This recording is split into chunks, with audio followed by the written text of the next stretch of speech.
two overriding themes of the programmatic argument that I've been developing and discussing with you are the democratization of the market order, especially with a view to the transformation of the present vanguard of production, the knowledge economy, into a knowledge economy for the many, rather than what it is today, a knowledge economy for the few. And the second theme is the deepening of democracy. The democratization of the market and the deepening of democracy are counterparts to each other. It often happens in the debates of the contemporary world that the progressives think of the reform of politics and of the reform of the state as the mother of all reforms, as the greatest reform that comes before all other possible reforms. But there's a problem that robs this idea of realism. No people, no state reforms politics in order later to decide what to do with the reform politics. The reform of politics happens only when it needs to happen to allow the country to go in a certain direction with respect to its social and economic path.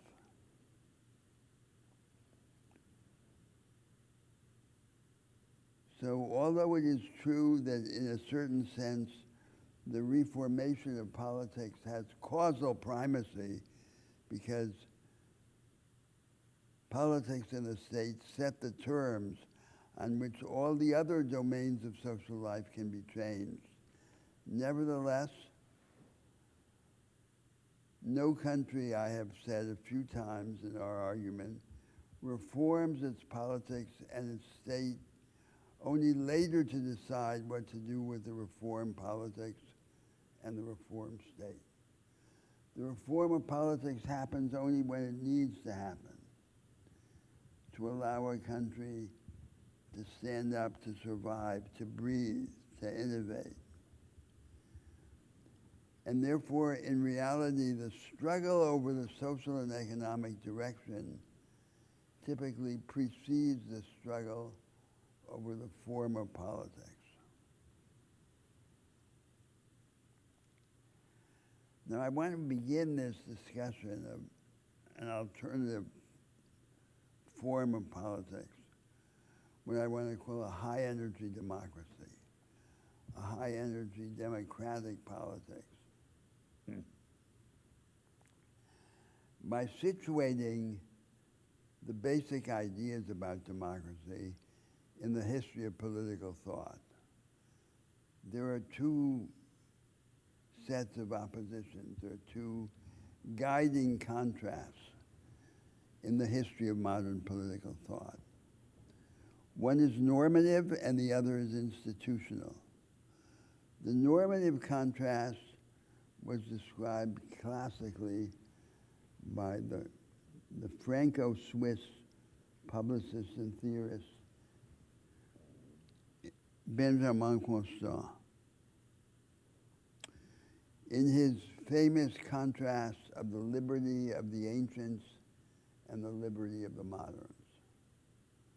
So the liberty of the ancients was supposedly illustrated by the ancient Roman Republic and by other even more mythical images, like the image of ancient Sparta.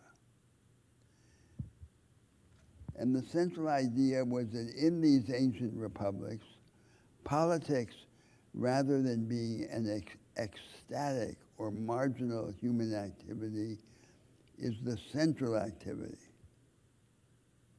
the activity that defines the nature of human life and the potential of human existence. So everything is subordinated to politics, as in certain societies in world history, everything is subordinated to religion.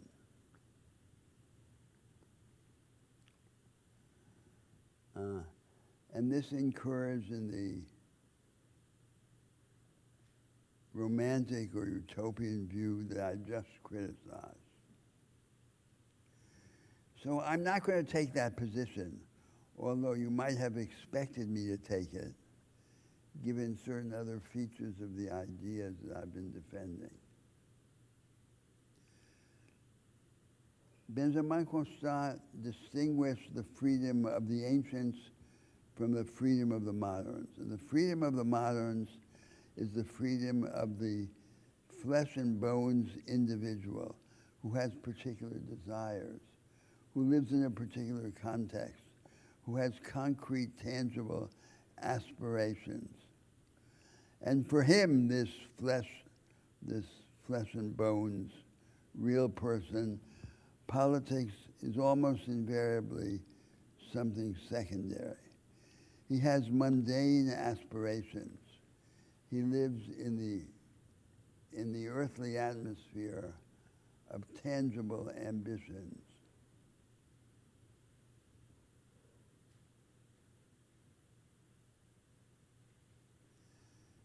So my view is that in this choice between the freedom of the ancients and the freedom of the moderns, we must take, not as the point of arrival, but as the point of departure, the freedom of the moderns.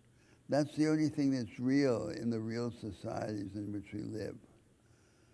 But I say it's the point of departure, not the point of arrival, because the objective is to expand the horizon so that some of the values that underlie this other conception of the freedom of the ancients, we realize to the extent that we can realize them, step by step and little by little. And this, then, is an example of a still more abstract and more general idea on which many of the arguments of the course have turned. I say, imagine two sets of moves that we can have in life, two sets of moves that we can make in the world. There's a set of ordinary moves that we make within a framework of arrangements and assumptions that we take for granted. They don't transgress the boundaries of our established world.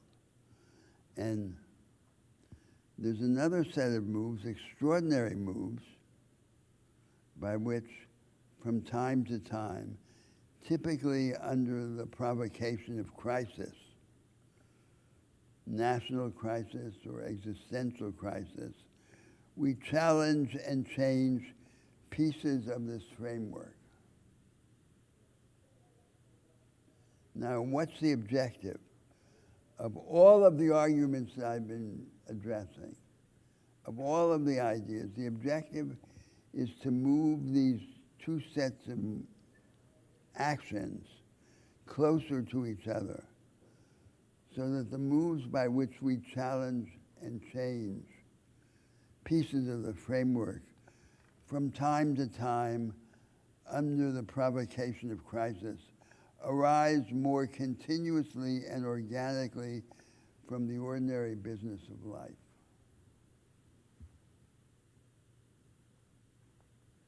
Then we're not in a take it or leave it situation with respect to the established social world.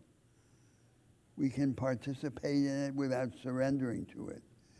And the ability to participate without surrendering, I have also argued, is one of the basic dimensions or meanings of freedom. To be free means, in part, to be able to engage in a particular world without surrendering to it. To be able to remain an insider and an outsider at the same time. Or to use the Christian vocabulary, to be in the world without being of it.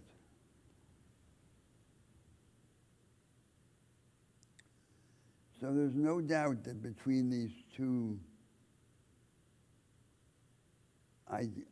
conceptual positions of politics as a central activity and politics as the occasional or ecstatic activity, I start with the second because the second is the only one that's real.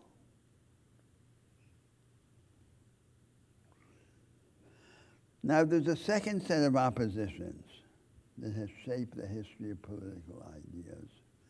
And the second set of oppositions has to do with assumptions regarding the political institutions, including the institutions of democracy. It is extraordinary how narrow the repertoire of living options with respect to political institutions is. Philosophers have designed many wild schemes, abstract schemes, utopian schemes, but in reality, the choices made between the alternative ways of organizing the state and politics are a very narrow range. And you could say that there's an inner circle and an outer circle. The inner circle is represented by the constitutional options of the modern societies.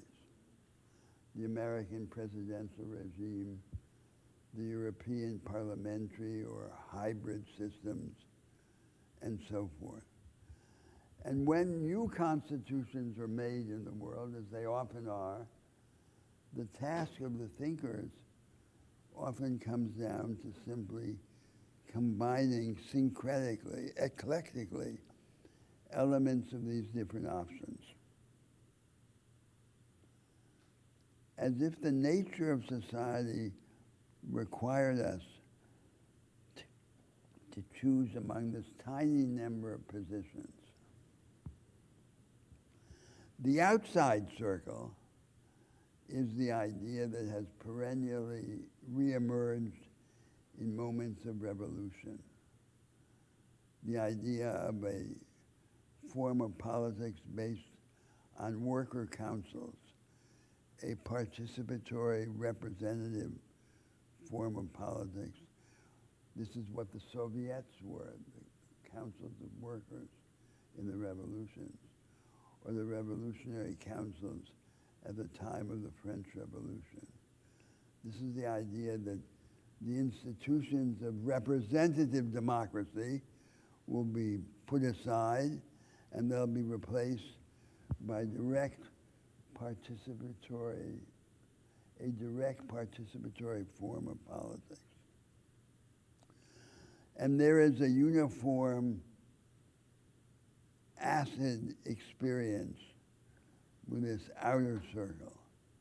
The outer circle, the Soviets, the popular councils, the participatory government, in the ephemeral moment of revolution, is invariably pushed aside by whoever controls the state, and after a few months abandoned as a utopian dream.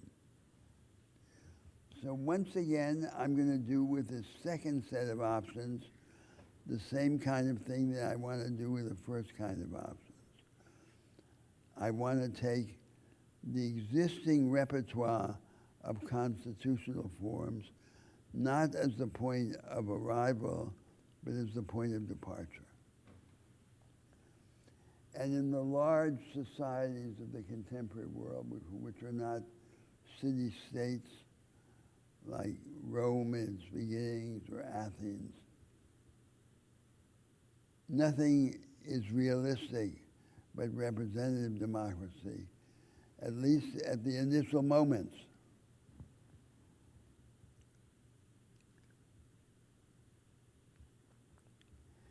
So the idea is to engage the reality of the incarnate individual, worker and citizen, with material aspirations and ambitions. And in the hope of expanding his horizons and changing little by little the character of the democracy,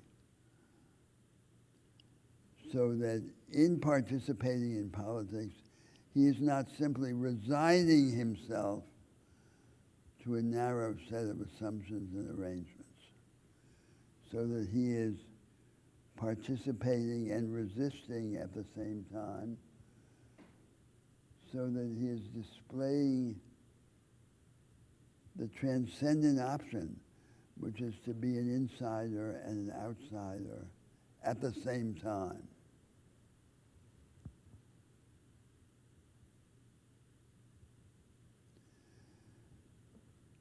Now, in taking this position, the realist position, the position with respect to the institutions, starting with the inner circle, not with the outer circle, and with respect to the contrast of the freedom of the ancients and the freedom of the moderns, embracing the freedom of the moderns as the only realistic assumption.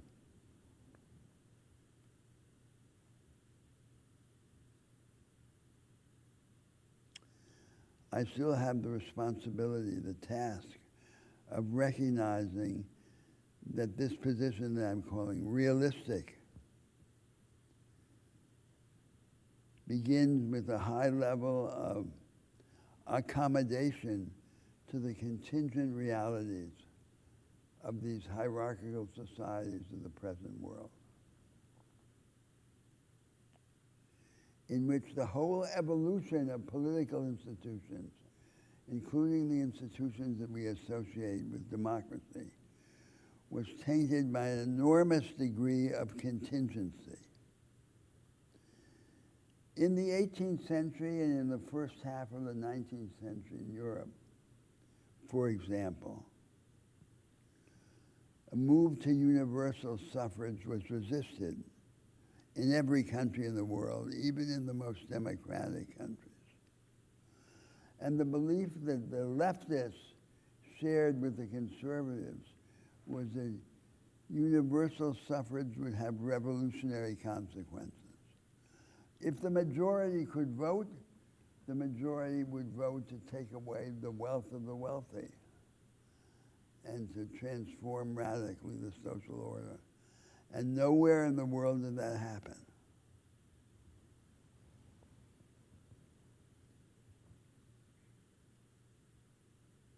So the real evolution of political life drastically emptied the energy of these radical aspirations.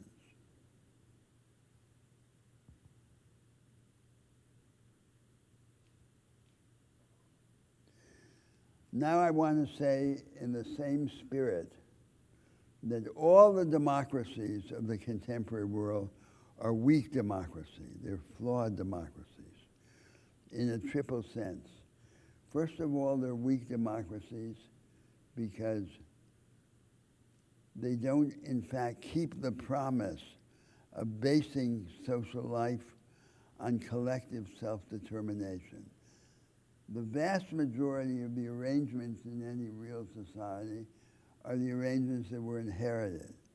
The law that results from democratic legislation is an episodic intervention or a series of episodic interventions in a body of customs and of arrangements that to a large extent were simply transmitted by a collective inheritance and never chosen, never scrutinized, never subject to active debate.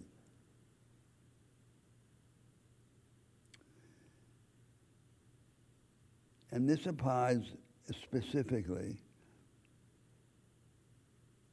to the arrangements that maintain the assets of the privileged classes. The fundamental contradiction which we find in every chapter of the discussion of democracy is the contradiction between the class structure of society and the promises of democratic life. That societies can continue to be class societies based on the hereditary transmission of economic and educational advantage to the family is a scandalous and shocking fact. And that's the fact from which we have to begin our engagement with the surprises and the opportunities of democratic life. The second sense in which all the democracies of the world are flawed democracies is that in these democracies, as a result of the vast majority of social life being accepted as given, never contested, never the object of debate, the enabling condition of substantive transformation through politics, of structural change, has been crisis. And crisis, especially in the double form of ruin, economic collapse, or war. And the more total of war, the more it has this potency of serving transformation. So the rule in history has been no trauma, no transformation. Trauma in the double form of ruin and of war has been the enabling circumstance of structural change. And a third sense in which all the existing democracies are flawed democracies is that as a result of this, as a result of the first circumstance and of the second circumstance, under the existing democracies, the living continue to be ruled by the dead. There are these constitutions, which are mainly the artifacts of the dead generations, imposing a certain structure on political life, and that is accepted as natural.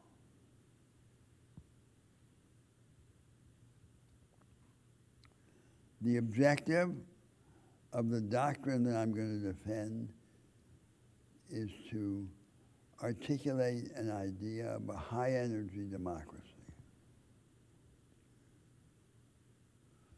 And the high-energy democracy has its roots, its anchor, in the very nature of the structures of society.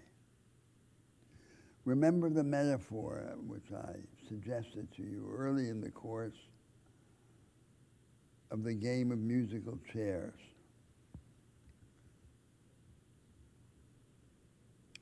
The music is the conflict, the practical and ideological conflict that fills history over the terms of our access to one another, over the claims that we can make upon one another, and in particular upon our labor, upon our work. The conflict takes practical forms in war, in political rivalry, and ideological or conceptual forms in the war of visions and ideologies. And the conflict never dies down completely. The conflict is only temporarily interrupted and relatively contained. And to the extent that it is interrupted, or while it is interrupted, and to the extent that it is contained, there arise then the assumptions and arrangements of a settled form of social life. And those are the structures. So the music stops, and then everyone sits down on the chairs are the structures. But the music never stops completely. The music is only temporarily interrupted or relatively silenced. And the organized forms of social life are the result of this temporary or relative quiescence. That's the fundamental nature of structure. So if we think of politics, including democratic politics, as the music,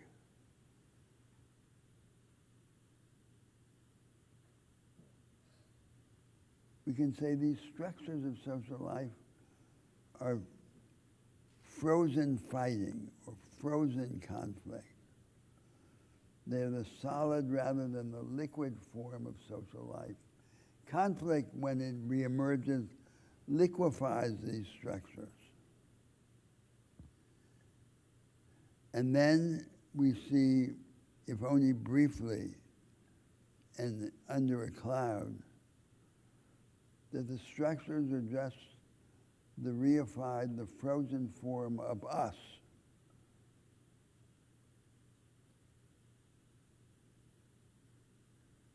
They are human activity to the extent that the conflict has ceased and been interrupted.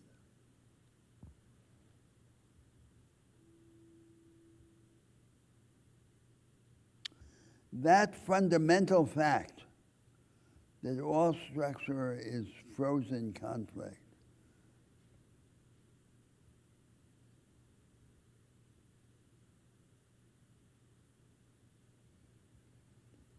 dramatizes to us the enormous potential of politics, because politics always has the potential to unfreeze the structures and to return them to their elementary state of liquidity and possibility.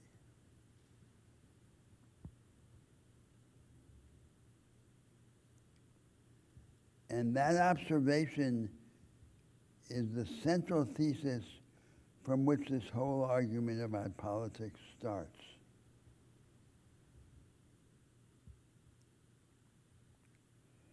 Now, in the contemporary world, in this world, in which the new vanguard of production is a knowledge economy for the many, for the few, which we have reason to try and turn into a knowledge economy for the many.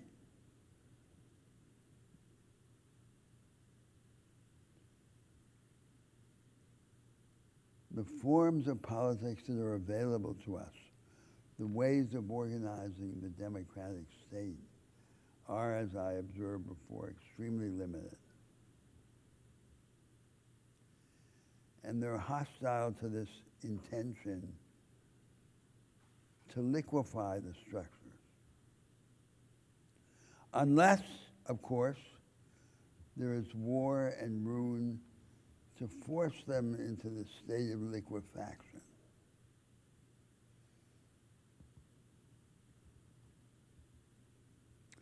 Now, what by contrast would be a high-energy form of democracy? A form of democracy that would stand in relation to these established forms in something like the way in which a knowledge economy for the many stands in relation to the knowledge economy for the few that we have. First of all, it would be a form of democracy that gives reality to the pretense of collective self-determination.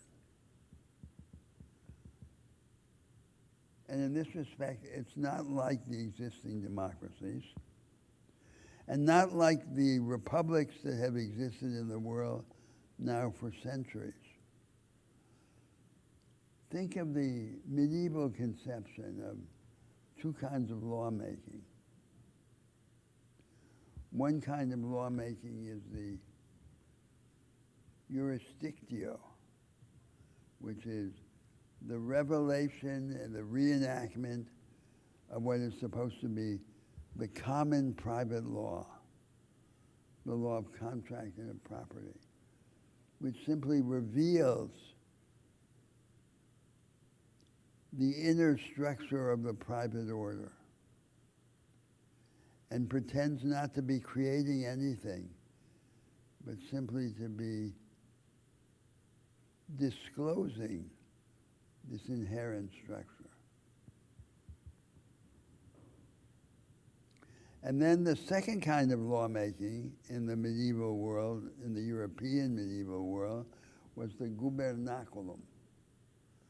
It's a discretionary adjustment by the prince, by the princely sovereign, of this common law to deal with special circumstances or emergencies, to deal with change.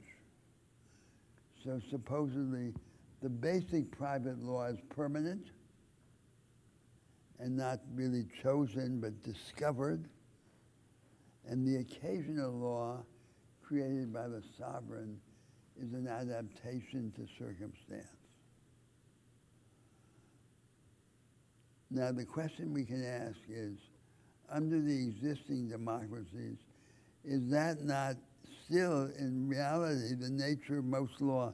Is most law not like either the jurisdictio, simply revealing the inherent content of the private order, or the gubernaculum, adjusting it in an ad hoc and circumstantial way to the emergencies of the day? So a high-energy democracy would be a democracy that takes seriously the task of exercising collective self-determination.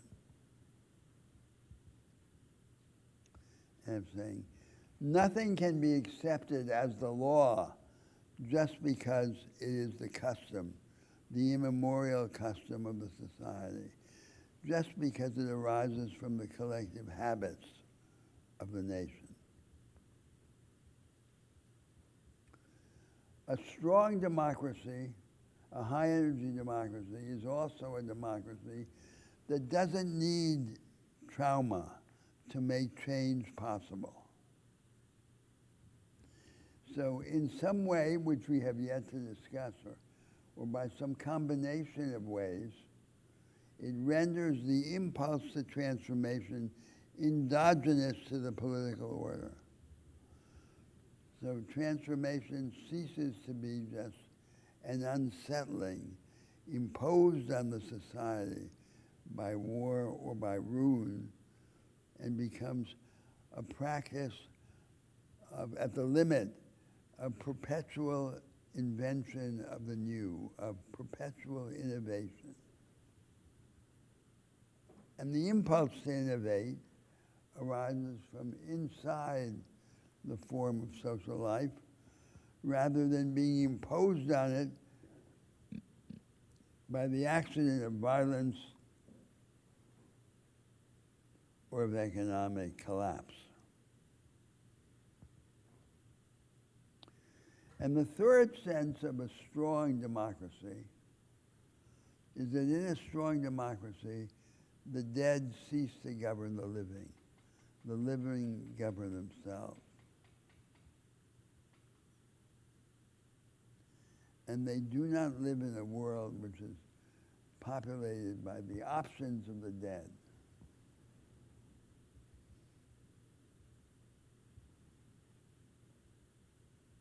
Now, what does this mean?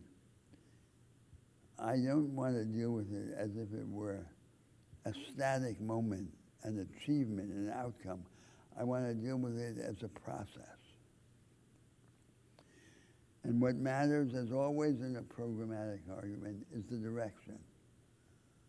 The direction towards a certain set of goals, and the initial moves by which to begin to move in that direction in a particular historical circumstance. And so I want to describe this direction in the language of 4 or 5 sets of initiatives that would push us in this direction that I've just defined. And this direction promises us freedom,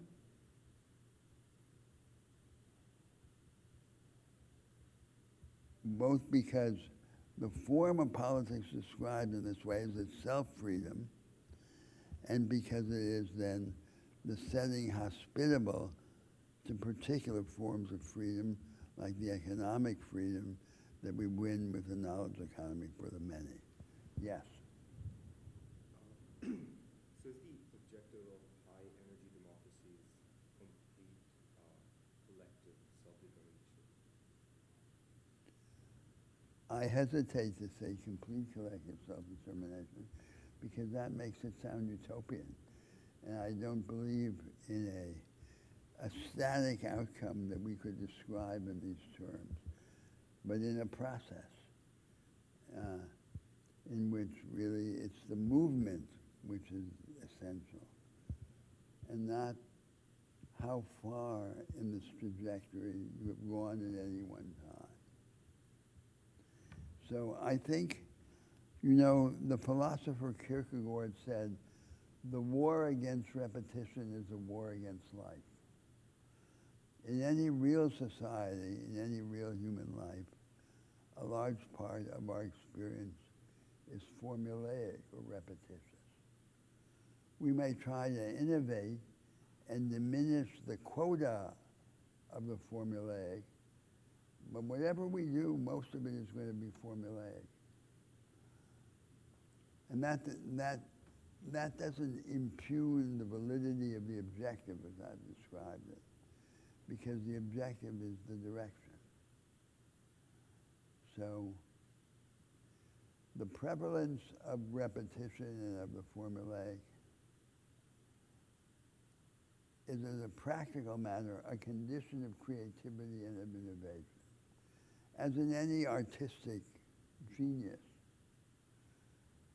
he innovates in the style and his vision, but the innovation requires mastery, technical mastery of the existing forms.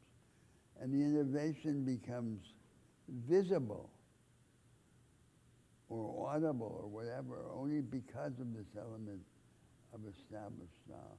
So there's always a dialectic between the established order, the established style, and the innovation. And I'm not contesting that. I'm not imagining a social order in which structure disappears under the pressure of radical and total innovation. Is there an ideal form of freedom that we should aspire towards? Yes, earlier on I attempted to describe what freedom is. I'll just remind everyone of that because I think it's important to connect the philosophical discussion to the discussion of political freedom. I argued that freedom is a set of contradictions and the management of contradictions. And I define freedom in relation to contradictions in three domains. One domain was the relation of the self to others. So to be free, I must be connected to others. But every connection threatens me with subjugation and loss of personality. So I am free to the extent that I can be connected without being subjugated. Now, we have one kind of experience of that in personal love, I argue, but that's limited, for the most part, to the domain of intimacy. What is the counterpart to intimacy in life among strangers? It's cooperation. And the main forms of cooperation that we know are the market and democracy.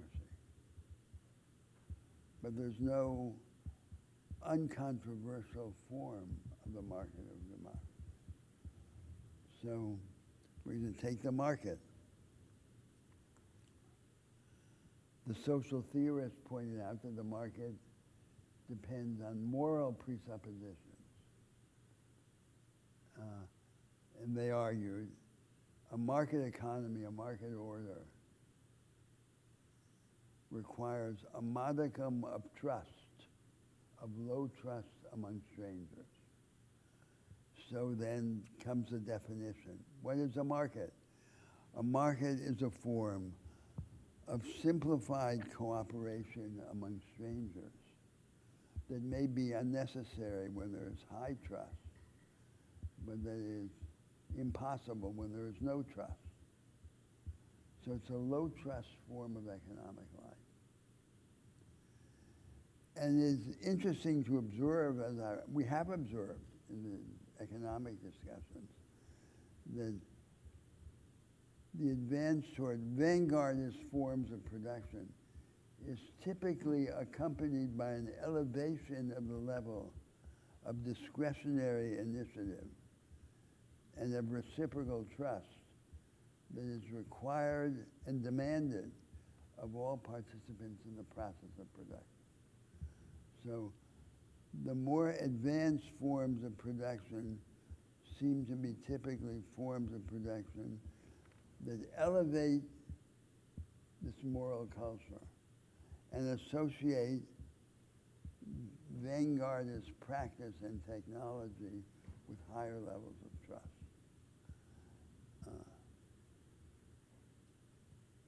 So the moral background is not stable, but is subject to this heightening.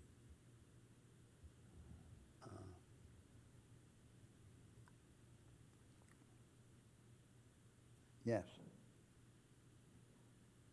With the high energy democracy, what do you see as the implications for that for the other spheres of life? Because as I said, What are the what? the other spheres of life. I think you mentioned it a little bit. So I was saying, just to complete this thought that I was mentioning in relation to this. So all the practical forms of cooperation are contestable. That's the fighting that fills history. Yes, we should cooperate in the market and in democracy, but all the concrete manifestations of cooperation are the object of conflict and controversy. And those are the conflicts and controversy that fill history. So that's one domain of freedom, of what it means to be free. To be free is to be able to connect with other people, other particular individuals, without losing myself, in such a way that my connections to the other, whether as love in the sphere of intimacy or as cooperation with strangers, reaffirms my sense of being rather than subtracting from it. That's one sense of freedom. That's what freedom is. Second sense of freedom is in relation to society, into a society or a culture. To be free, I can't be alone in the forest, crowning myself as a little Napoleon. To be free, I have to engage in a particular social world. If I'm not engaged in a particular world, in a particular culture, with a particular language, I'm not free. But every engagement seems to exact from me as the price of the engagement that I surrender, and then I'm not free. So how can I engage without surrendering? Or how can I be an insider and outsider at the same time?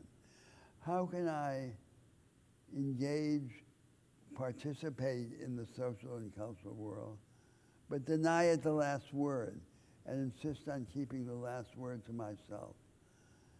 And then I have to be in a social world that allows me to participate resisting. Yes? I'm just struggling to wrap my head around why is it that we have to participate in a social structure in order to achieve freedom? Because if we don't, we're savages. We don't, it's our participation that gives us a second nature. I mean, to use the vocabulary of Confucianism. The first nature is the nature we have as the little savages, which we are as infants. And then we're socialized, we're humanized by assuming particular roles, accepting the logic of the roles and the obligations that arise from them, This is our second nature. Our second nature renders us human and takes us away from being savages. No one is human as a Robinson Crusoe lost on his island. Yeah. Trying to think of this extreme case of this person lost on an island. If someone gets lost on an island, would they lose their freedom? Would they not? No, but that person who was lost on an island, returning to the example of Defoe and Robinson Crusoe, he remembered his humanity because he grew up in a world. He grew up in England before he got shipwrecked and lost on the island. If he had never been in a society, he would not have been initially humanized. There has to be some interaction. Yes. So it's necessary for us to be amongst another human being Yes. in order to achieve freedom. Yes, it is. Otherwise, we're nothing. So the claims are often made by neuroscientists or ethologists that there's some things that we could biologically know, like, for example, the capacity for acquiring language, according to Chomsky. But these claims are very difficult to substantiate. And in fact, if we have no social contact, like the contact that an infant has with his mother, there's no basis for any sociability. Do I cease to exist as a human if there are no other human beings alongside? Yeah, that's right. There's no such thing as a one-person species.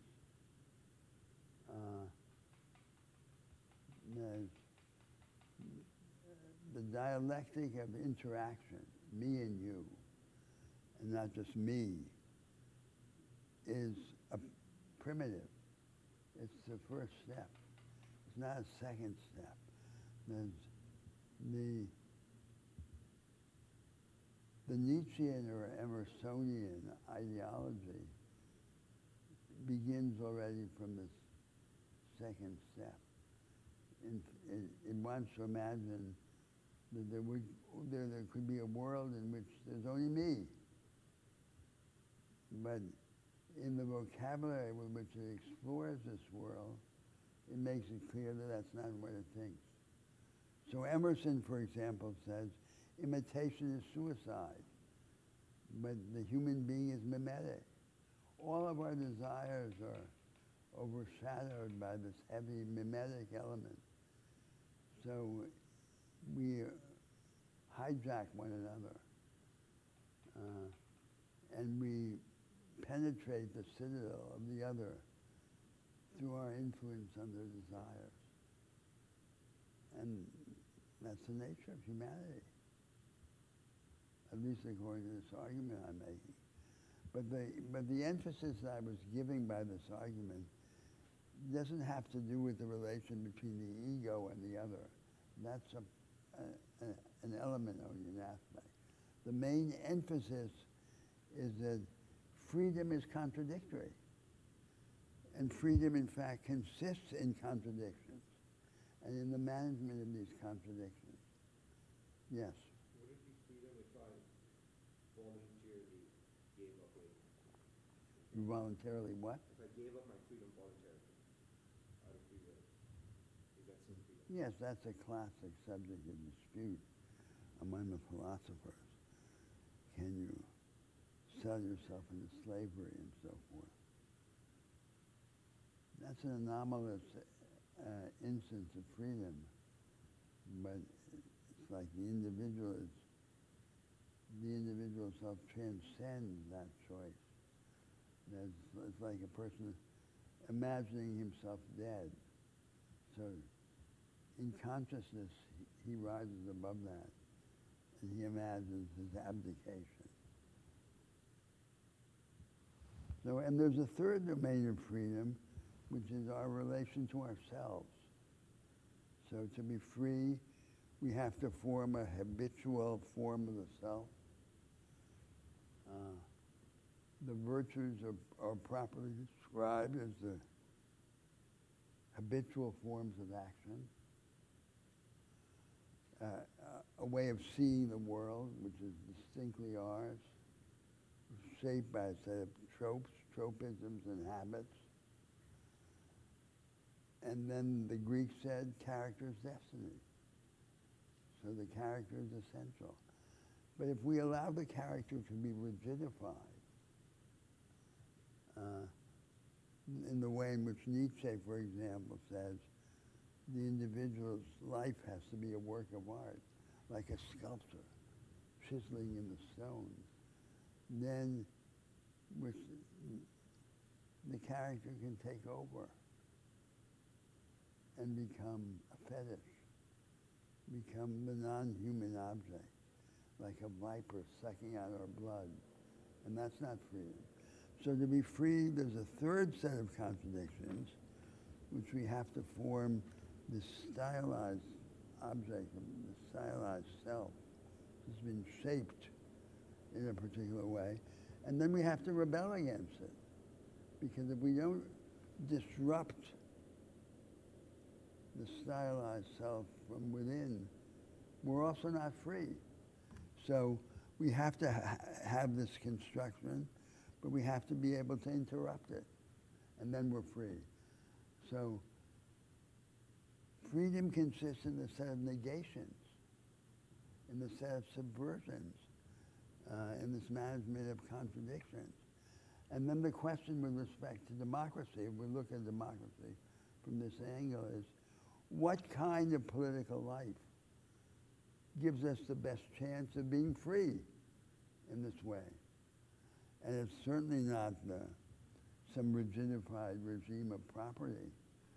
It's a set of arrangements that expands our ability to engage these contradictions without deluding ourselves about the nature of the structures. Yes. So, high energy democracy, the politics, if I'm not wrong, is being referred to as unfreezing these structures. Then would I be wrong with saying the objective of high energy democracies is to form a society where people, what I just asked a few minutes ago, where people voluntarily, give away a certain portion or a fraction of their freedom, knowing full well that they're doing so. I'm puzzled by the choice of vocabulary of saying you become free by giving away your freedom. Because if you talked about the three contradictions, that if I exist in this Yes. world, then just by the virtue of them being there, I'm somewhat being governed through this social contract of sorts. So if I live with those contradictions, that means I know that since I'm participating in these structures, there's this portion of my freedom that's going away. I don't have complete self-determination. But typically the thing that you think you're giving away, you never really had, because there wasn't freedom consists in having it and not having it at the same time. That's why I resist the vocabulary of giving it away. You're not giving away anything. That's what freedom is. You're acquiring freedom, which otherwise you wouldn't have at all, by connecting with others, by engaging in the world and resisting it. Now, the society can make it easier or harder for you to live these contradictions. So, suppose a constitutional order, to take the example, the maximum example of an entrenched structure, which we try and entrench against change, that tries to prevent you from changing it. And that raises then the liberal anxiety that unless you chain yourself to the mass and steel yourself against the possibility of certain transformations, you may lose everything in the wave of political enthusiasm. So this is like liberalism as a insurance contract. And the problem is that your freedoms may have to be protected, but the form of protection can't rule out the possibility of transformation. So this is one of the problems of social democracy. And then social liberalism, which is, it casts the ambition of politics as a series of negatives. And the dominant negative in social democracy is decommodification. You take things out of the market and you say, we're going to humanize, quote, capitalism by saying your health, your education, your fundamental rights will be taken out of the realm of economic insecurity. And there'll be a series of havens. But you're not free if you only have havens. And you don't have the storm outside the haven, the storm of innovation, the storm of novelty. So to be free, you have to be protected. There has to be a space of protection. But there has to be also the storm. You have to be able to liquefy the structures of social life. Otherwise, you're not free. So the haven conception is too narrow, yes. So you said politics can unfreeze these structures without a crisis. Yes, so what are the structures? The structures are frozen politics, frozen fighting. That's what they are. How does politics unfreeze that without a crisis?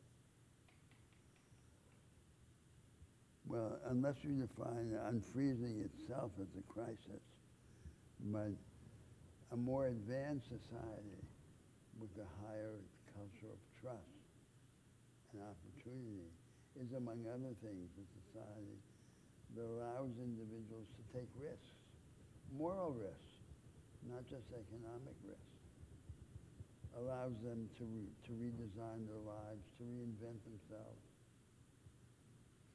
to go back to school, to reimagine their trajectory, to rethink their life. That's part of freedom. So take the example of, a practical example. Take one of these Nordic social democracies, like Norway, with a big sovereign wealth fund. And suppose that Norway says that it's going to use the sovereign fund in order to send every young Norwegian for 2 years out into the world, out of Norway, somewhere to go to China, to go to Brazil, India, to experiment with businesses, philanthropies, social activism. And then after 2 years, they'll come back to Norway and shake the country up. So it's serving the double objective of serving the national project and allowing the individuals to imagine alternative lives, larger lives. That would be the act of a statesman to project that. They're full of money, they have plenty of money, why don't they do it? It's the lack of imagination.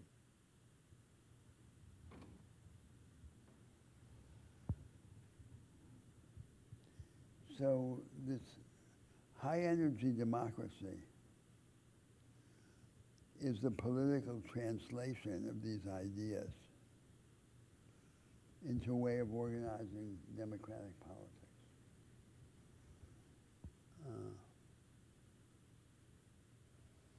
And it depends on a certain number of initiatives.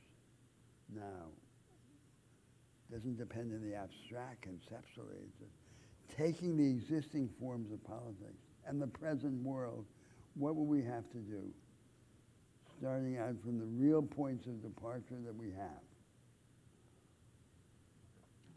So the first set of initiatives has to do with increasing the temperature of politics.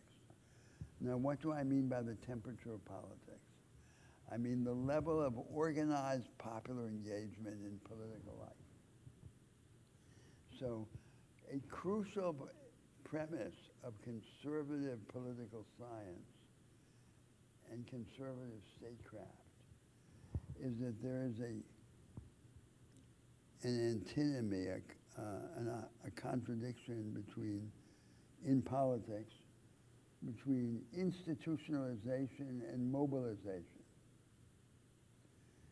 So like a political theorist like, say, Samuel Huntington, this is a central theme of their thinking. So there's a fixed level of mobilization that is compatible with institutions. If the level of mobilization, which is the level of engagement in politics, in fighting over the structures, increases too much, it will overwhelm the institutionalization. So the theory in the end of the conservative political thought and statecraft is that politics at the end of the day must be either cold and institutional, or it can be anti-institutional and hot. Hot politics is the mobilized politics, politics of struggle. It's cold and institutional or hot and anti-institutional. So I said, at the end of the day, you have to choose between Madison and Mussolini. That's the idea of politics. And it's false. It's false because different sets of political arrangements have different levels of hospitality to hotness, to mobilization. Different sets of political arrangements differ in their openness to political mobilization. Yes. So a high energy democracy cannot be, so I'm just trying to understand if there is, say, one party that is open to experimentation and wants to innovate, and that's their platform, while the other party is conservative. Even then, can that be a high energy democracy? So the high energy democracy doesn't require that all participants in the struggle for power share the purpose of creating a high energy democracy. That is, it can be in a high energy democracy that some of the participants say, this was a big mistake. We should go back to being a society of people who understand the primacy of private life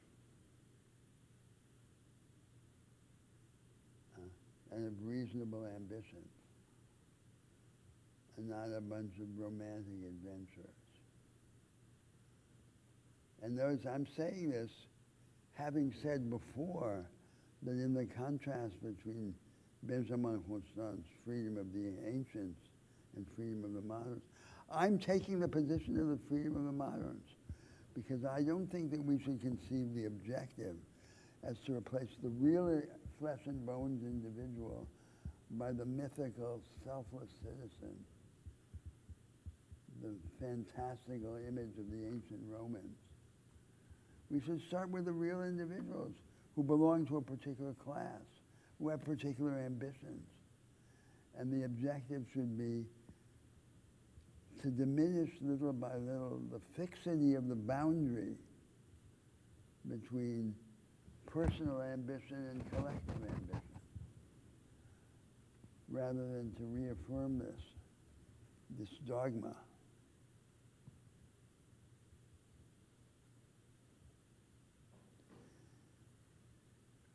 So how then do you design in the practical conditions of the contemporary societies, a society that is more open to what I'm calling this energy.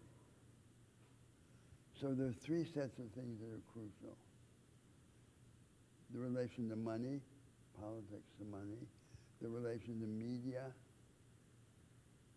and the electoral regimes or the regimes of voting.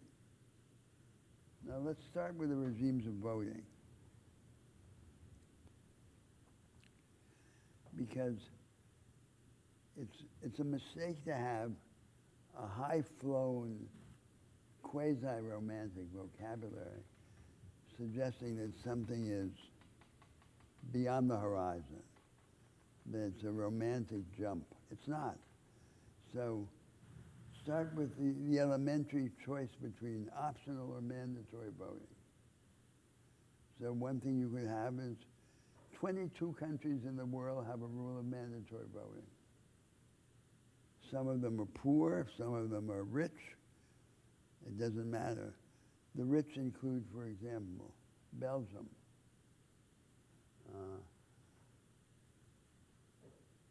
Now, what does a rule of mandatory voting mean?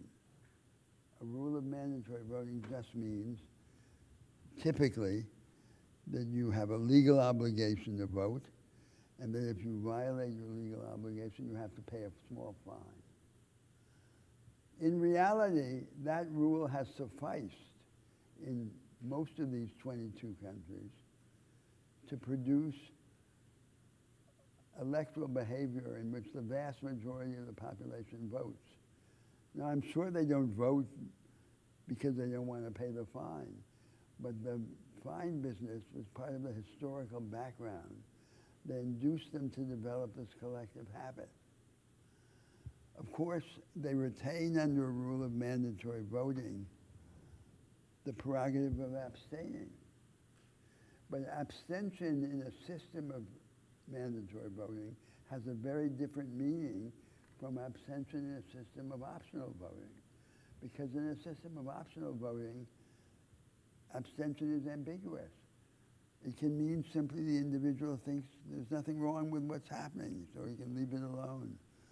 But in a system of mandatory voting, if any significant part of the electorate abstains, it means a vote of no confidence in the established political order, so it's very dramatic.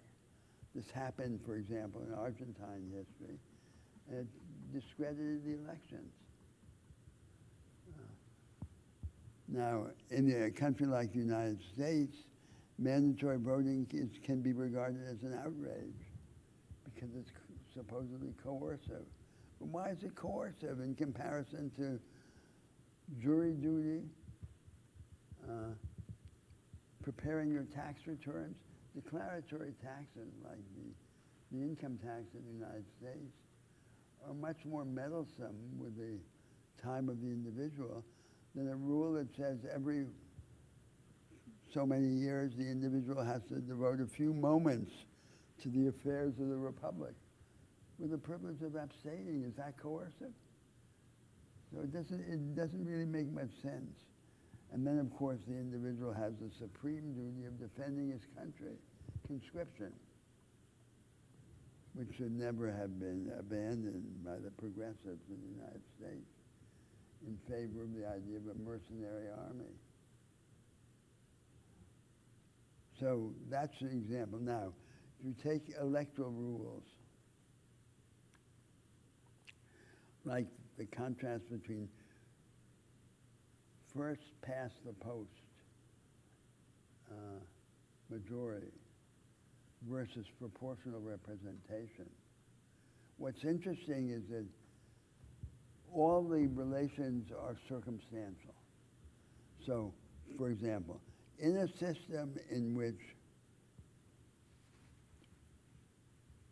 ideological differences are suppressed, proportional representation can be energizing and mobilizing. But in a system in which there are rigidified parties controlled by party oligarchies, it's the opposite. So in Italy, for example, proportional representation is probably reactionary. And in the United States, it might be immensely progressive. So it depends on circumstance. But the fact that it depends on circumstance doesn't signify that it's meaningless. It has great meaning. Now, so those are the electoral things. Now, remember that in the United States, less than half of the population votes. And in the non-presidential elections, much less than half of the population votes. Now, how can you run a democracy in which the people don't even show up? So that's that part. Now, then there's the question of access to the means, to money. Prohibitions of private money, public financing of political activity. The conservatives in the United States say that there can't be restraints on private finance and politics because, they say, money talks. My now dead colleague Paul Freund said, I thought that was the problem. So the arguments are all incoherent, right? Then the means of mass communication.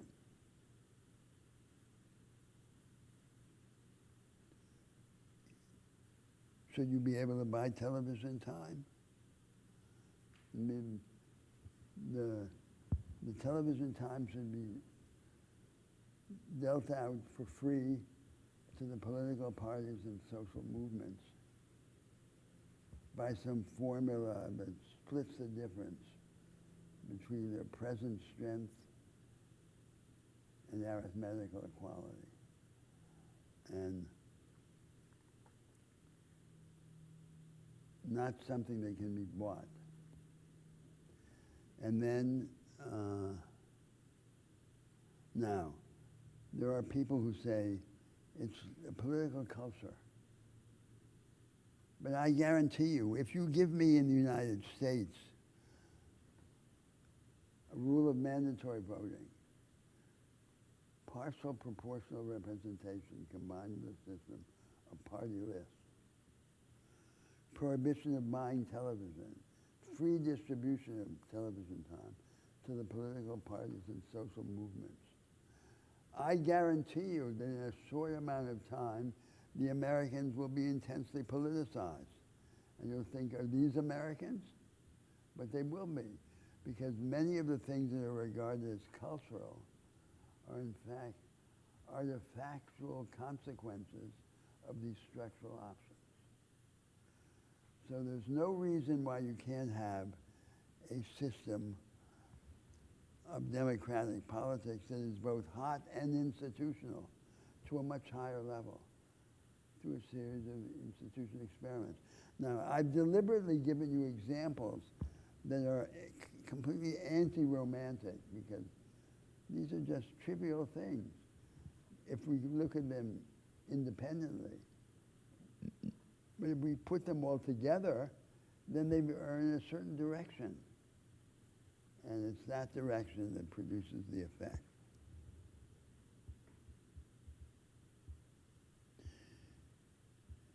So that's the first set of initiatives. Initiatives that increase the temperature of politics. The second set of initiatives are initiatives that hasten the tempo of politics, the pace of politics. So, for example, in the American constitutional arrangements, there are two architectural principles. There's a liberal principle of the fragmentation of power, many different centers of power in the state. And there's a conservative principle of the slowing down of politics, enshrined in Madison's scheme of checks and balances. The Americans think that these two principles are inseparable, that they're naturally and necessarily conjoined, the liberal principle and the conservative principle. But they're not. They're joined by design with a specific intention, to slow down politics and inhibit the transformation of the social order by political action? Why? So I gave the example. Imagine a very modest constitutional change, which said when there is a deadlock, an impasse between the two political branches, the executive and the legislature, either branch can unilaterally exercise the constitutional prerogative of dissolving the impasse by calling early elections. But the branch that exercises the constitutional prerogative has to pay the political price of running the electoral risk. So the elections are always bilateral for both political branches. And that sort of turns the political logic of the American presidential regime on its head and makes it a device for the acceleration of politics. A way to think of it comparatively, it's like the constitutional order of the French Fifth Republic, which has two times, notoriously. It has a slow time when the parliamentary majority diverges from the president of the republic, and a fast time when the parliamentary majority coincides with the president, which the French call cohabitation. So the system that I just described to you is like the Constitution of the French Fifth Republic, except it has no slow time. It only has the fast time. And you can deliberately create a regime that gives a fast time. Now, in the United States, the dominant way of changing the Constitution is to reinterpret it, not to amend it. There is an amendment process which is designed with tremendous hurdles, make it very difficult. And I don't think the Americans understand that the use of reinterpretation as a device for revision, of constitutional revision, is biased. It's biased against change of the organization of the government and in favor of reinterpretation of rights. So it's relatively easy to pretend that the Equal Protection Clause or the Due Process Clause means one thing rather than another thing. But you can't pretend that when the Constitution says there'll be 3 branches of government, what it really means is that there'll be 5 branches of government. So it's biased against structural change of the government and biased in favor of reinterpretation of substantive rights and principles.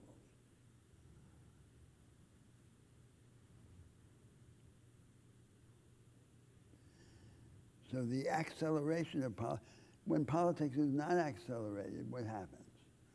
What happens is that each party, each faction of political opinion can say with some justification, my options have never been tried out. So that politics, democratic politics, are then lived out as a rehearsal of each party's second best solutions, given that the first best solutions have never been tried out. So you elevate the temperature, you hasten the pace under the political equivalent of Karl Popper's principle with respect to science. He said, the point in science is to make mistakes as quickly as possible. In democratic politics, it should be the same thing. You should not try to throw sand in the wheels. You should try and make the wheels go faster. Now we have the third set of initiatives of a high-energy politics. Third set of initiatives has to do with the relation between the center and the local, the federal system. And this is the set of arrangements that the American progressives on the whole disregard, and I think they're making a big mistake. I think the general view among the progressives in the United States seems to be that the priority should be the rules governing money and politics. But I think the priority should be the arousal and reinvention of the federal system, because that's a cause that has wide appeal in the United States, appeal to conservatives as well as to progressives, and an enormous use in the redirection of the knowledge economy and of educational policy. So in my view, that's what the American progressives should put first, the reinvention of American federalism. So the following is the question, is the main question. The conventional view is the view that more power to the center or more power to the local is the opposite. That it is the pendular movement. Either the center acquires power or the localities acquire power, the states, and secondarily the municipalities. But it's just not true. You can have more power to the center and more power to the localities or states simultaneously, depending on how you shape the constitutional allocation of concurrent and divided powers. So some powers are divided between the states and the federal government. You could say the subjects of greatest programmatic fertility or interest, like the development of the technologies of the knowledge economy for use beyond the knowledge economy, or the elevation of the quality of public education, should be subject to concurrent powers of the municipalities and of the government and of the federal government. And you can't accept that municipal finance, local finance, would overshadow or control the quality of public education. In the United States, public education depends on municipal finance, on local finance. So then you can institute the principle that you have to reconcile national qualities of investment and performance in the school system with local management of the schools. To reconcile them, you need three instruments. You need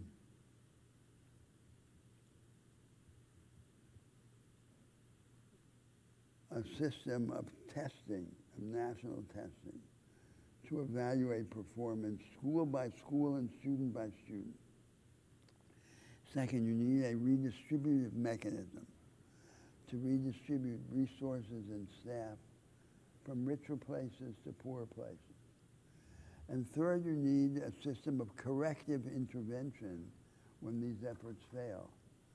So like the equivalent to the takeover of a failing enterprise in a Chapter 11 bankruptcy. So the federal government, the states, and the municipalities can be joined in trans-federal bodies. And these bodies then, when a local school system repeatedly fails to achieve the minimum of quality, it can be taken over by the trans-federal system. It's not a federal intervention because the states and municipalities come together with the federal government. It takes it over. It delegates its management temporarily to an independent outsiders and then returns it fixed. The Americans are very good at that kind of thing. There's no reason why they shouldn't do it in spades. Rather than having this absurd system in which most of the public school system is abandoned to the vagaries of the financial constraints of the local towns.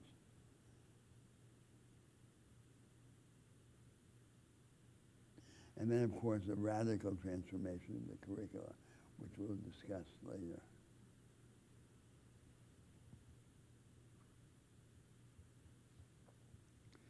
So in this circumstance in which tangible examples are what count most, the federal system, if properly re-energized, has the potential to provide these tangible examples. The alternative technologies that can be assimilated by the small and medium-sized backward firms and by the mass of individual economic agents, and fill the space of public discourse with the examples generated bottom up by the country. I would say that of the three sets of initiatives I've discussed so far, higher temperature, faster pace, and more center-local experimentalism, the third is the one that should have causal or temporal priority over the first, because it has the greatest fecundity of generating material and because it cuts across the national divisions. Now, a fourth set of initiatives regards the following problem. In these societies in which, on the one hand, they're very large, very unequal, and at the same time they have a body of law which is idealized by the jurists as a repository of connected policies and principles, the following situation repeatedly arises. An insular group in the society may be condemned to a form of exclusion, marginalization, and disadvantage, from which it is unable to escape by the devices of collective action that are available to it. And then the republic should go to its rescue. So this is not a problem that is adequate for general legislation, for national legislation. So it's not for the legislature. It's not for the administrative staff, the bureaucracy, because it does deal with structural change.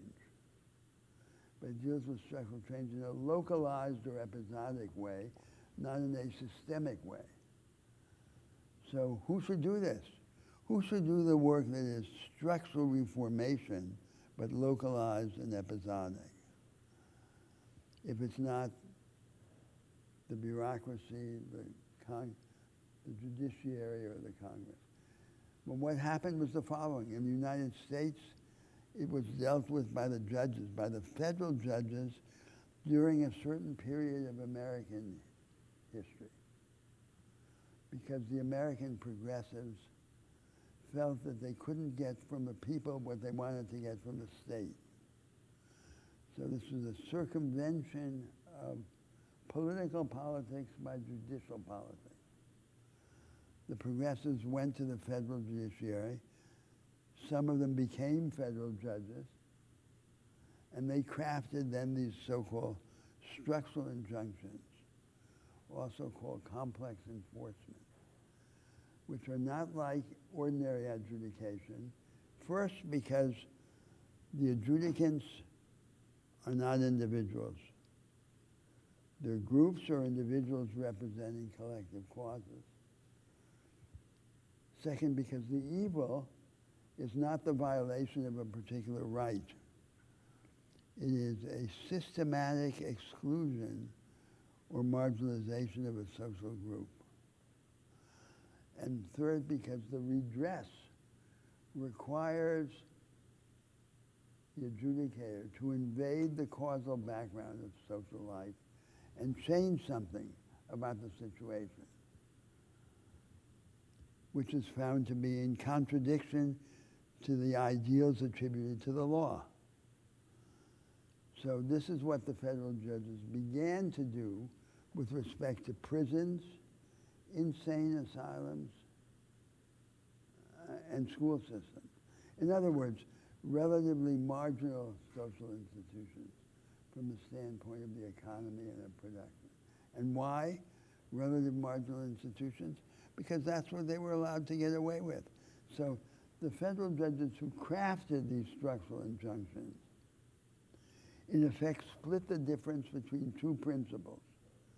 One principle says, act only when there is a mandate of substantive law which authorizes you to act. And when that action is compatible with some form of institutional propriety. Something that you as a judge could do legitimately. The second principle said, do not act to carry out a substantive mandate of law unless there is also a principle of institutional propriety that justifies your intervention. So the actions of the federal judiciary in that period of American history in the late 20th century were just an arbitrary splitting of the difference between these two principles. One, subordinating the substantive mandate of the law to the principles of institutional propriety, and the other, executing the substantive mandate regardless of the institutional propriety. Now, what's the cure to this problem? In the short run, the cure is whatever branch of the government wants to do it and thinks they can get away with it, should do it. It happened to be the judges in the late 20th century. Tomorrow it may be someone else. But the long-term solution then is to, in a second moment, create a new power in the state, a new branch of the state, specifically charged with the task of doing this work, which is structural but localized. So in the tripartite state, there is no branch of government that is designed and legitimated and financed to do work of structural reconstruction that is localized. It does involve a reshaping of the law in a particular area, but not according to a principle that can be universalized as national legislation. So create a new branch of government to do that work. And say that new branch of government will be co-elected by the political branches or directly elected by the people.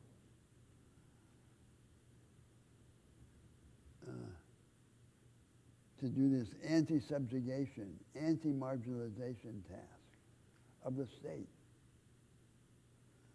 So I would say that's a fourth set of initiatives, more provocative than my third set, because my third set is very orthodox.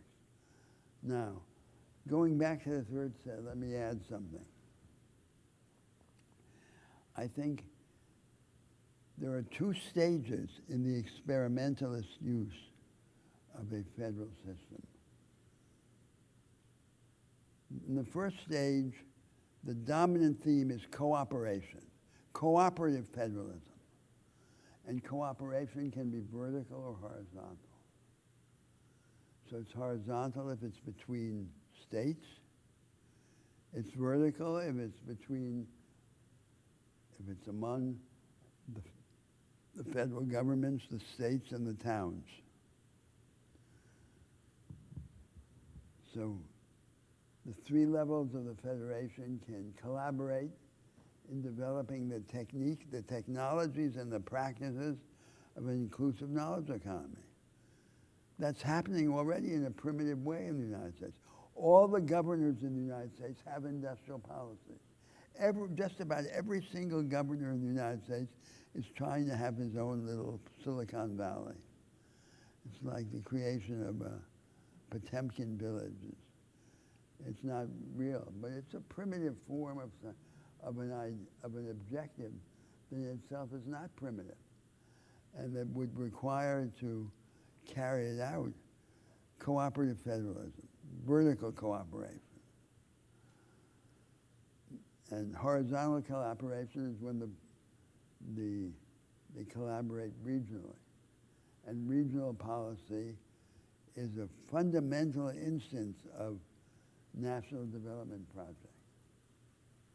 So any contemporary counterpart to Alexander Hamilton's project today would have to have a regional form. The Western regional governors of the United States have an association, and in some way are trying to do this. Now there's a second stage of experimentalist federalism, which is bolder. The second stage is what I would call the development of a right of wide divergence.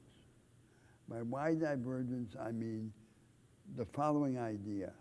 You say, as the country takes a direction shaped by its major political parties, by its leaders, parts of the country, parts of the federation or sectors, choose to diverge from this direction,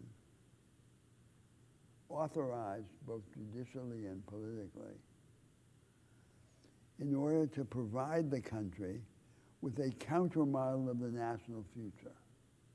So the country takes a direction, but it hedges its bets by allowing part of itself to take a different direction.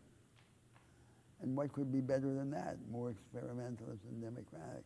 It would have to be watched over so as not to be the instrument of discrimination or persecution or entrenchment of particular privileges of groups.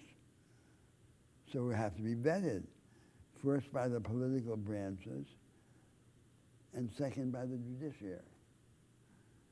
So that would not be distorted, perverted in these ways. But then you could say that a part of the country can be, and this is different from the first stage, because in the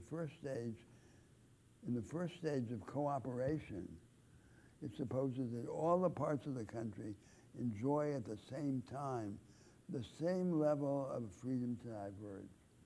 At the second, you say, a particular part of the country, a particular state, a particular sector, we will allow to diverge very widely in our own interest, so that we will have an example of a completely different way. And it's interesting in this respect that although federal systems are ordinarily thought of as the natural template of experimentalism, in a way, a unitary state like France or like the United Kingdom lends itself more directly to the second stage of federalism, what I call wide divergence. Why? Because the government of the United Kingdom, for example, can make with Scotland a deal that is different from the deal that it has with Wales, or different from the deal that it has with England. So a unitary state is able to violate this principle of symmetrical concessions and to have an asymmetrical or asynchronous concession of rights of devolution. And that's very interesting. So that's the fourth set of initiatives. Then the third, that was the third, and the fourth is the question of reconstruction that is structural but local, structural but episodic. And the fifth is returns to the beginning and says, a higher element of direct democracy. So we don't abandon the idea of representative democracy, but we insist on combining it with a higher level of participatory democracy. And where can this combination take place? It can most easily take place at the local level and at the national level. It can be bottom up or it can be top down. Top down by national referenda and plebiscites. direct engagement of the people as in lawmaking, as in Switzerland, for example. And bottom up, through the creation of a shadow of local government in the network of neighborhood associations, which assume certain powers in municipal government. And in this way, we can inject into representative democracy some of the practices and attitudes of direct participatory democracy without abandoning the representative principle, which seems to me to be necessary in very large countries like the United States. So that's the fifth. So I thought it was necessary to give this rather detailed set of examples in order to vindicate the idea that the institutional content of a high-energy democracy is nothing vague or romantic. Every single idea, every single proposal in this list that I just gave in this exposition is familiar. Every is part of the contemporary debate. It's tried out somewhere in the world. There's a vast range of experience and experiment about each of these things, so we're not driving in the dark. We can be illuminated by practical experience. And yet when you put it all together, it can seem like a radical change. It's radical because it moves in a certain direction. And that's the direction that I defended at the outset of my discussion. Well, that's what I had to say. And so general comments.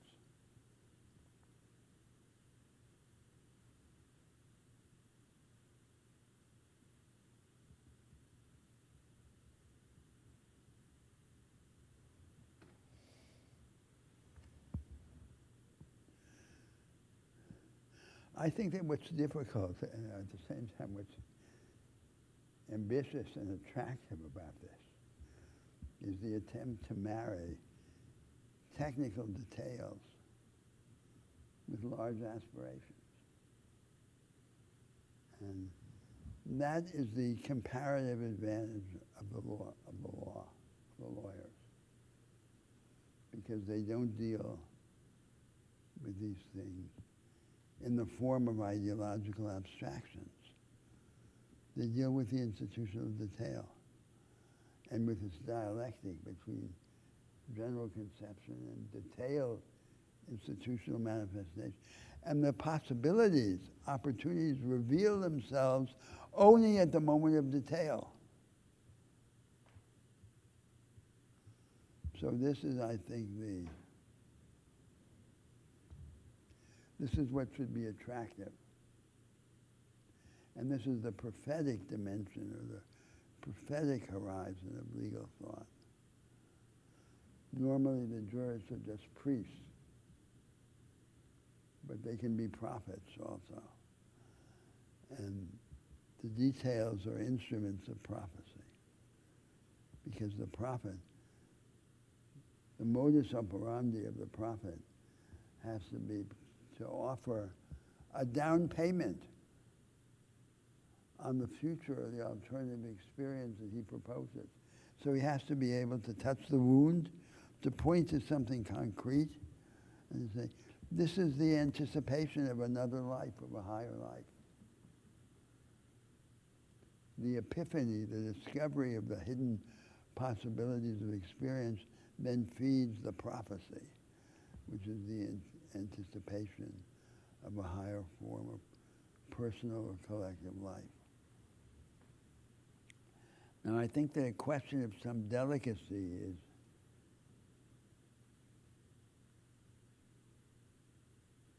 in what spirit should one connect these political ideas, these ideas about politics and democracy, with, for example, the economic proposals about popular capitalism and the alternative logic of evolution of technology. So this is a matter of delicacy, because the thinker, the statesman, the politician, the militant, the combatant, has to resist the impulse to systematize. But at the same time, he has to be able to show how a certain line of thinking gains concreteness and impulse by its associations, associating itself with more detail. In the spirit of the remark that Friedrich Schlegel, a German humanist and philosopher, made in the early 19th century, he said, two things are fatal to the spirit. One of them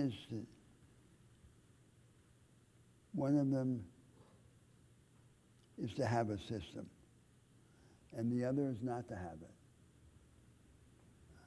I think this is what we experience.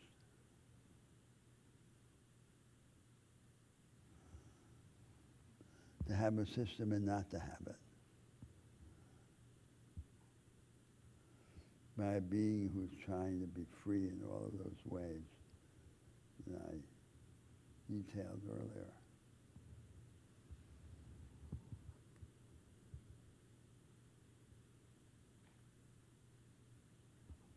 This huge effort, and you're going to answer me with silence? Come on. We can do better than that.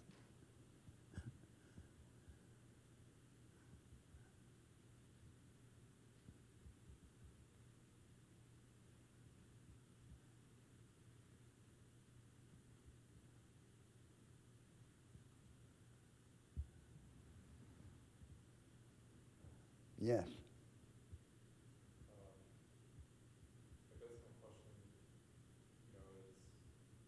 I look at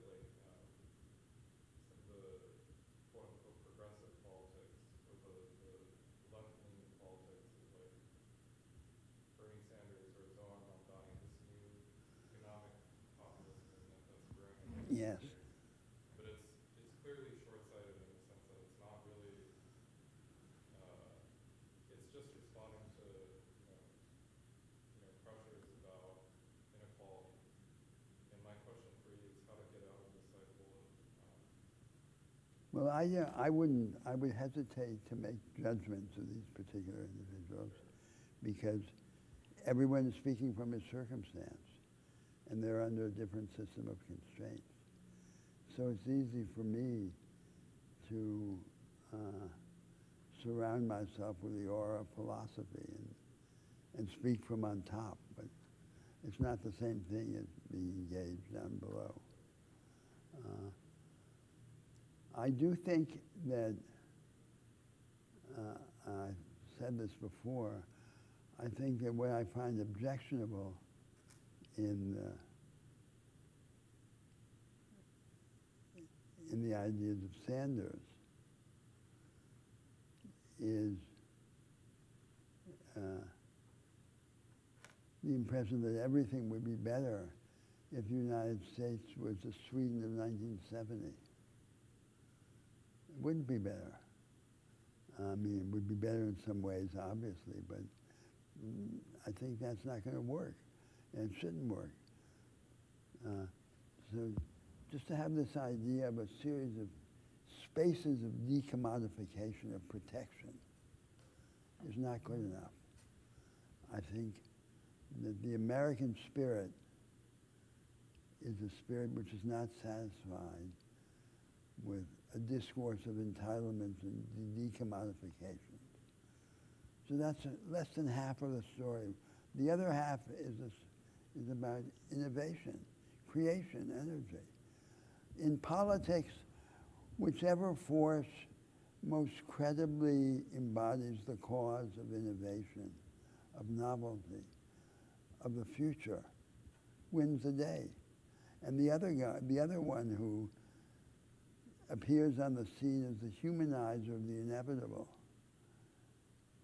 concedes defeat even before the struggle has started.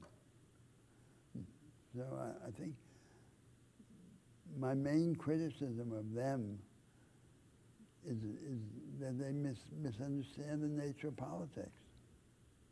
It's a losing position, a position which doesn't suit the country and its spirit. Its spirit is a spirit of creation, of construction, for the country as a whole and for the individual. And so I think this is what has to be absorbed. Now, I don't know about the other one you mentioned about Mamdani. I just don't know. I just don't know enough. Some of his ideas seem to be good, others bad. And certainly, it's a remarkable expression of political energy. So I find it hopeful.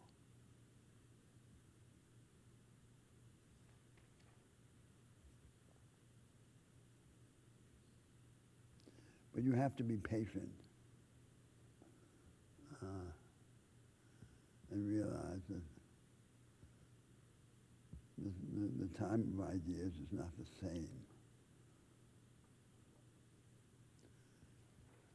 I think I mentioned before, Karl Marx spent thousands of nights basically alone in the British Library. But in the first 20 years after Das Kapital was published, it sold 200 copies.